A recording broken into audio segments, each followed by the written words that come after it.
In 1967, Arthur Penn released Bonnie and Clyde and turned two poor Texas killers into cinematic icons of forbidden love and rebellion against the system. The world bought it. You probably bought it too. I'm going to destroy that myth, not with opinion, but with 21 documented facts that Hollywood knowingly left out. Fact 1. They never robbed the rich to give to the poor. A lot of people grew up hearing that Bonnie and Clyde were some kind of Depression-era Robin Hood. That's a lie. The two of them robbed gas stations, grocery stores, and small-town banks in rural areas, places run by ordinary people who were already broke. There isn't a single police or bank record showing that they ever gave money to anyone. In the 12 towns where they operated, no one reported any act of generosity. In fact, when Dallas police questioned the pair's relatives in 1934, the answer was blunt. They barely had enough money for gas. The average take from each robbery barely covered their next meal. The image of the generous outlaw was created by the press and later supercharged by Hollywood. But the people who lived through that time knew the truth. Fact 2. Clyde Barrow was already a dangerous criminal before he met Bonnie. Clyde was 16 when he was first arrested in 1926 for stealing a car. Over the next 4 years, he was locked up several times for theft and assault. But what really changed Clyde happened inside prison. At the Eastham Prison Farm in Texas between 1930 and 1932, he was repeatedly abused by an older inmate named Ed Crowder. Clyde dealt with it in the most brutal way possible. He killed Crowder with an iron pipe. That broke something inside him. People who studied the case later said that from that point on, Clyde swore to himself that he would never be taken alive again. When he got out of Eastham, he was no longer some small-time car thief. He was someone willing to kill without thinking twice. And Bonnie? She had not even entered the story yet. Fact 3. Bonnie Parker never shot anyone. Forget that scene in the 1967 movie where Bonnie is firing in every direction. In real life, that is not how it happened. Crime scene reports and statements from survivors all point the same way. Clyde and the other gang members were the ones pulling the trigger. Bonnie drove, kept watch, and in at least one documented case, handed weapons to Clyde. But she did not shoot. Hollywood needed a heroine with a gun in her hand because an outlaw couple sells more tickets than the truth. And the truth is that Bonnie was an accomplice, a co-defendant, and was neck-deep in all of it. But the image of the woman shooting side by side with her partner was something the movies made up. The justice system did not need her bullets to convict her. Just being there was already enough of a crime. Fact 4. They killed 13 people, most of them poor, rural cops. Groups like the Barker Carpus Gang or Dillinger had real structure. Bonnie and Clyde did not. They were two young people from Texas with stolen guns and a car that almost never had enough gas. Now pay attention to this number.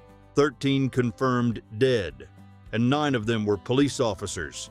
They were not well-paid federal agents. They were county sheriffs, state troopers, and small-town cops, making between $40 and $80 a month. Men who could barely support their families. And when they died, they left behind widows and children in total poverty, with no pension, nothing. None of Bonnie and Clyde's victims were rich or powerful. They never went up against anyone on their level.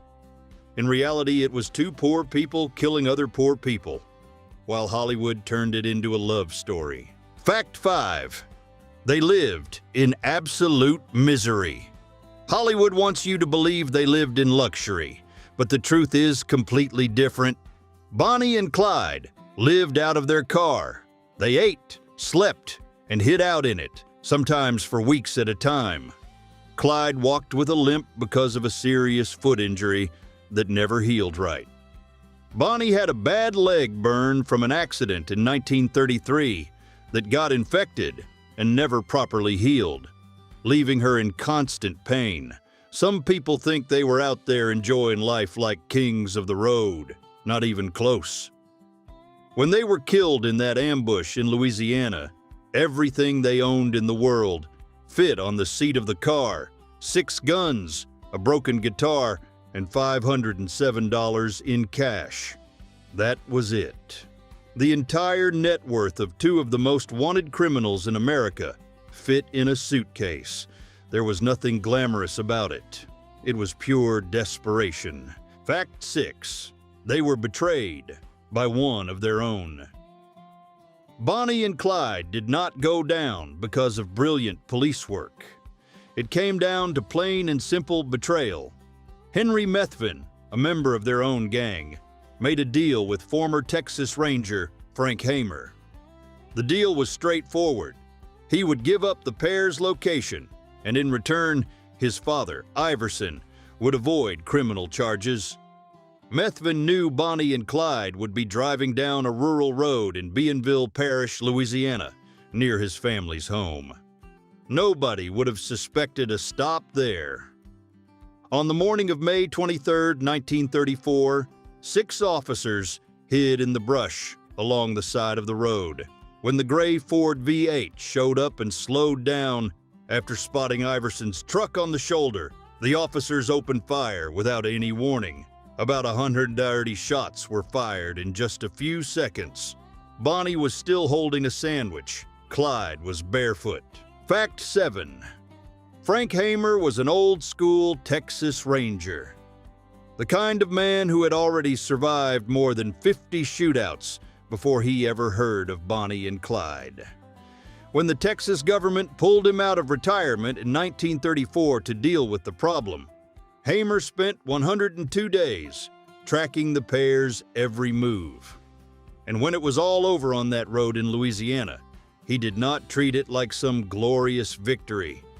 He told the Dallas Morning News they were pathetic people with no real skill other than pulling a trigger. When the 1967 movie came out and turned Hamer into a cowardly villain, his widow sued the studio. She lost, but letters from Hamer himself showed up in the case files, calling the 2 of them lost young people with no way out. The man who knew their routine better than anyone saw nothing romantic in that story. Fact 8. Bonnie Parker was not some single girl looking for adventure. When she met Clyde Barrow in January 1930, she was only 19 and was already legally married to Roy Thornton, a small-time criminal who was serving time. Bonnie never filed for divorce. And here is a detail that not many people know. On the day she was killed in that ambush in Louisiana, she was still wearing Roy's wedding ring. Now think about that. The woman Hollywood turned into Clyde Barrow's great love spent her whole life on the run, wearing another man's ring. Letters recovered by the police later showed that Bonnie and Clyde's relationship was anything but stable. They had constant fights, breakups, and getting back together moments. Nothing like that perfect movie romance. Reality was a whole lot messier than any film script could ever show. Fact 9. The iconic photo was taken by Clyde himself. In 1933, police raided one of the pair's hideouts in Joplin, Missouri, and found rolls of film they had left behind in a rush while fleeing. When the film was developed, it revealed images that would change everything. Bonnie posing with a revolver on her hip and a cigar in her mouth, looking tough. Clyde had taken those pictures as a joke between the 2 of them. Bonnie did not even smoke cigars. It was just the 2 of them messing around. But the press published the photos with zero context, and the American public bought that image as if it were real. Overnight, Bonnie became a symbol of a dangerous outlaw woman. She was devastated. She wrote to her own mother saying she was ashamed of those photos and did not want to be remembered that way. It did not matter. That image stuck to her forever, and to this day, it is still how the whole world recognizes Bonnie Parker. Fact 10. They never set foot in New York or Chicago. When people think about criminals from the 1930s, the big cities usually come to mind first. Al Capone ran Chicago. Lucky Luciano controlled New York. But Bonnie and Clyde never got anywhere near that world. They lived on dirt roads in the backwoods of Texas, Oklahoma, Missouri, Iowa, Arkansas, and Louisiana. They robbed gas stations and roadside grocery stores that sometimes had less than $10 in the register. They had no connection to the mafia at all. They were not part of any criminal organization. They were two broke young people from rural Texas with stolen guns and a beat-up car. What turned those two into legends was not the size of their crimes. It was the press. Newspapers at the time needed stories that would sell, and a young couple on the run from the law was the perfect script. Their fame was built by headlines, not by what they actually did. Fact 11. The Great Depression created them, but it did not justify them. In 1930, 1 out of every 4 Texans was out of work. Banks were foreclosing on farms every week. Families were sleeping in cars because they had nowhere else to go. In that kind of world, a poor young man like Clyde Barrow looked around and saw no way out. Historians agree that the misery of that time pushed a lot of people into crime. But understanding the context is one thing. Justifying it is another. Because along the way, 13 people were murdered. One of them was a 26-year-old police officer whose wife was pregnant. He was making $60 a month to support his family, and he was shot doing his job. The Great Depression explains how Bonnie and Clyde came to exist, but it does not erase the blood they left behind. Fact 12. Right in the middle of the Great Depression, American newspapers were falling apart. They needed stories that would sell, and nothing sold better than Outlaws. The Dallas Morning News and the Kansas City Star, among others, noticed something. A young couple running from the police made bigger headlines than any politician. So they made a deliberate choice. Instead of showing Bonnie and Clyde for what they really were, criminals who left real victims behind, they built the story of a rebellious couple in love, taking on the system. Reporters interviewed families destroyed by their crimes, but those stories almost never made the front page. What sold was the romance, the adventure. The public, crushed by misery, wanted an escape, and the newspapers gave them exactly that. The modern Robin Hood legend was not born on the streets.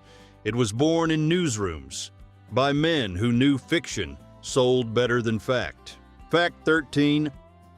Inside Eastham, Clyde was not just another inmate trying to survive.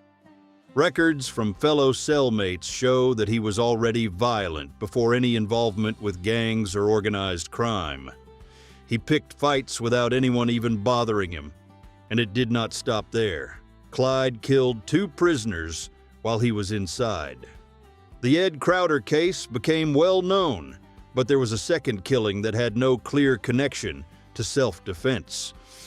In the 1980s, criminal psychologists reviewed his history and came to a conclusion nobody wanted to hear.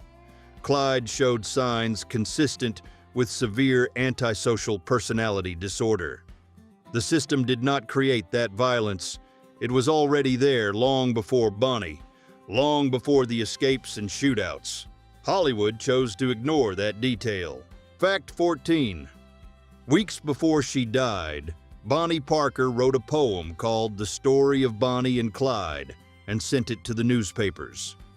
The final verse clearly says that the two of them would end up going down together in an ambush. She was 23 years old. The police had already seized notebooks and letters from her containing other poems. Bonnie had been writing since school and was a good student before she gave it all up for Clyde. Historians who studied those texts say she knew exactly how it was all going to end. She was under no illusion, and even so, she did not stop. Some researchers believe she no longer even wanted to be saved. That poem was not a cry for help. It was an obituary she wrote for herself while she was still alive. And the most disturbing part is that she got every detail right. Fact 15. Bonnie's family never forgave Clyde. Emma Parker carried that pain to the end. In interviews during the 1950s, she did not talk about romance at all. She talked about a daughter who had been taken away. According to Emma, Bonnie tried to leave Clyde at least twice. In one of those cases, she was ready to turn herself in to the police when Clyde showed up and pulled her out of there by force. To Emma, there was no love story. There was a mother who lost her daughter to a violent man. On the other side, the Barrow family told a different version. They said Bonnie stayed because she wanted to, that nobody forced anybody. The two families agreed on almost nothing. But there was one point they all kept coming back to. Nobody, on either side, accepted the romantic version Hollywood sold to the world. The truth died with them on that Louisiana road. But the fairy tale never existed for the people who lived through it up close. Fact 16. The cops they killed are the ones people forgot. Malcolm Davis, H.D. Murphy, E.B. Wheeler, young rural Texas officers who crossed paths with Bonnie and Clyde and never made it home. Davis left behind a pregnant wife who had to raise their daughter alone in the middle of the Depression. Murphy had been married for just 6 months. Wheeler had $25 in his wallet when he died, probably everything he had in the world. None of them became movie characters. None got a statue or a memorial. Their families went decades without getting a dime from the state. Hollywood turned Bonnie and Clyde into movie stars, but these men, who gave their lives doing their duty, were reduced to footnotes. The truth is that for every romantic scene you saw on screen, there was a real family that never again saw the father come home for dinner. Fact 17. When Warner Brothers released Bonnie and Clyde in 1967, the studio barely spent any money promoting it. They thought it was going to flop, and it almost did. Major critics tore the movie apart. Variety called it too violent. Time ran a negative review. But then something happened that nobody saw coming. Young Americans in the counterculture claimed the movie as their own. It was 1967. There was Vietnam, protests in the streets, and total distrust of the government. And suddenly here comes a movie where two outlaws go up against the system and die fighting. That generation did not want clean-cut heroes. They wanted rebels. Time reversed course and ran a cover story praising the film. Warner re-released it in theaters, and this time it was a huge hit. The problem is that the success had nothing to do with historical truth. It had to do with timing. And it was that marketing accident that turned two violent criminals into a romantic couple for entire decades. Fact 18. The ranger who hunted Bonnie and Clyde for 102 days and died without any official recognition. Frank Hamer was already retired when Texas came knocking, asking him to come back for one mission only: take down Bonnie and Clyde. He agreed and spent more than 3 months tracking the pair, studying every pattern, every route, every contact. When the ambush finally happened in May 1934, Hamer and his team opened fire without giving any warning. And that detail became a problem. Legally, no one was given a chance to surrender, and that left the authorities unsure how to handle the case. The result was that the state of Texas simply ignored Hamer. No medal, no ceremony, no official thank you. He died in 1955 without ever receiving any formal recognition. That only happened in 2019, 65 years after his death. Fact 19. The gang had other members. People history erased. Everybody talks about Bonnie and Clyde like it was just the two of them against the world. That is not true.